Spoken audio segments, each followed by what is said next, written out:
चला तर बालदोस्तांनो, आपण 2ची कसोटी बघितली, 3ची बघितली, आता आपण बघत आहोत 4ची कसोटी. आता मुलांनो, एक कसोट्या तुम्हाला डिव्हिजिबिलिटी टेस्ट शिकवण्यामागचा उद्देश काय, की तुम्हाला पेपरमध्ये संख्या दिलेल्या असतात आणि विचारलेलं असतं की कोणती दिलेली संख्या ही 4ने डिव्हिजिबल आहे, 5ने डिव्हिजिबल आहे, 3ने डिव्हिजिबल आहे. मग डिव्हिजिबल विभाज्य संख्या जर तुम्हाला ओळखायच्या असतील तर you have to know the divisibility test of those numbers 2, 3, 4, 5, 6. Okay, 7 8 generally येत नाही, 9 येत नाही, 10, 11 यांच्या टेस्ट येतात आपल्याला. मग आपण आता 1 बाय 1 घेत आहोत. मग आपण आता 4ची कसोटी बघू. फक्त इन शॉर्ट सांगते ते लक्षात घ्या. युनिट आणि टेन्स प्लेसवरून जे डिजिट्स असतात ना, त्यांच्यावरून बनणारी संख्या ही 4च्या कसोटीमध्ये मॅटर करतात. उदाहरणार्थ बघा, या 6 संख्या आपण घेतल्यात. पहिली संख्या आपण बघू. एवढी मोठी संख्या वाचायची गरजच नाही, just units and tens place ही संख्या बघितली आपण.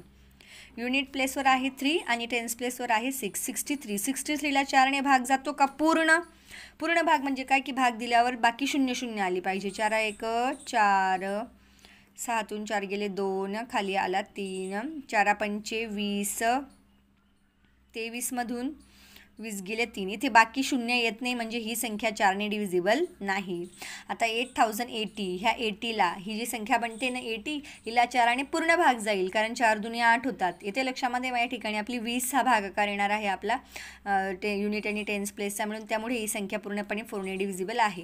आता इथे पुन्हा बघा 90 दिलेला आहे. 4 दुनी 8 उरला 1, नाही, पॉईंटमध्ये जातो भागाकार, त्यामुळे ही संख्या 4ने डिव्हिजिबल नाही.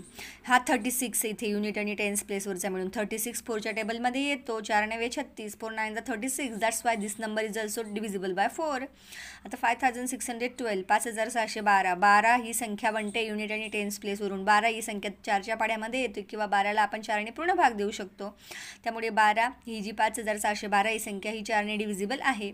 आता इथे बघा मुद्दाम 9344 आलेला आहे. 44ला पण आपण 4ने पूर्ण भाग देऊ. भागाकारांचा पण सराव सुरूच ठेवा. 4 1 4, 4मधून 4 गेले 0, खाली आला 4, 4ला पुन्हा 1 4ने भाग द्यावा लागेल. 4 1 4, 4मधून 4 गेला 0. निःशेष भागाकार म्हणतो आपण याला. निःशेष भागाकार म्हणजे काय, की ज्या ठिकाणी बाकी पूर्णपणे 0 0 येते त्यावेळेला म्हणतो आपण की दिलेल्या संख्येला त्या संख्येने पूर्ण भाग जातो. म्हणून पूर्ण भाग जातो म्हणजे काय, बाकी आपली 0 0 उरते. म्हणजे या पद्धतीने आपण या संख्या क्लॅरिफाय करू शकतो की 4ची कसोटी काय असते. 4ची कसोटी काय, युनिट आणि टेन्स प्लेसवरचे अंक बघायचे. त्या अंकांपासून बनणाऱ्या संख्येला जर 4ने भाग जात असेल तर ती पूर्ण संख्या 4ने डिव्हिजिबल असते. 2चं काय, युनिट्स प्लेसवरती 0 2 4 6 8 हे जर नंबर्स असतील तर ती संख्या 2ने पूर्णपणे डिव्हिजिबल असते. 3चं काय, 3मध्ये त्या संख्येतील अंकांची बेरीज करायची. जर त्या बेरजेला जर 3ने भाग गेला तर ते पूर्ण संख्या 3ने डिव्हिजिबल असते. थोड्याच वेळाने बघूया आपण 5ची कसोटी. चला तर मग चॅनलला लाईक, शेअर आणि सबस्क्राईब करायला विसरू नका. धन्यवाद.